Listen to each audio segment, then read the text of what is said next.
إن الله يحب الذين يقاتلون في سبيله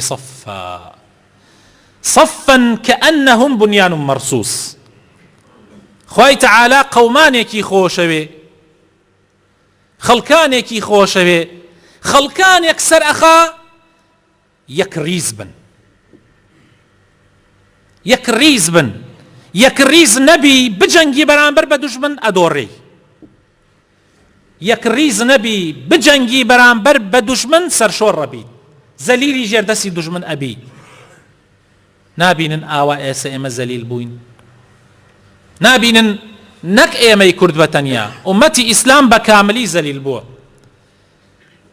هیچ زەمانێک لە زەمانەکان ئەوەندە ئومەتی ئیسلامی تیا زەلیل نەبووە وەکو ئەم زەمانە، چونکە هیچ زەمانێک لە زەمانەکان ئومەتی ئیسلام ئەوەنە کردداری لە گفتاری دوور نەبووە.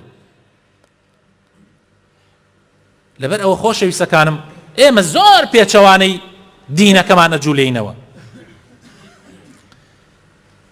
سەیری پێغەمبەران کەن. شعیب بە قەومەکەی چی ئەفەرمێ؟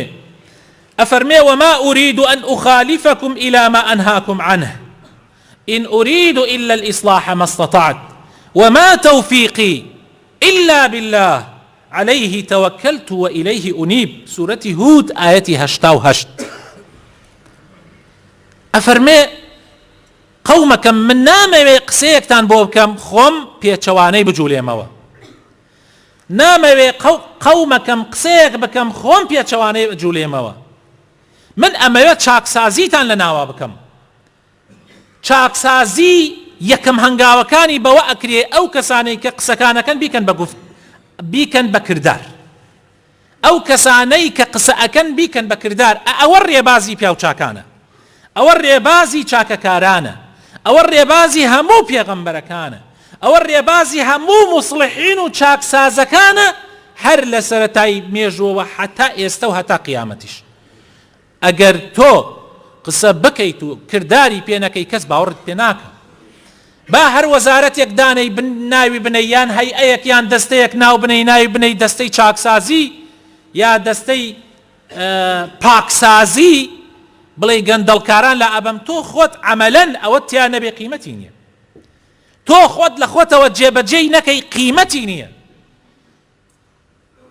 تۆ با هەر ئیدعای ئەوە بکەی بڵێ من خەڵک چاکەکەم، ئەگەر خۆت چاک نەکەی چۆن خەڵک چاکەکەی؟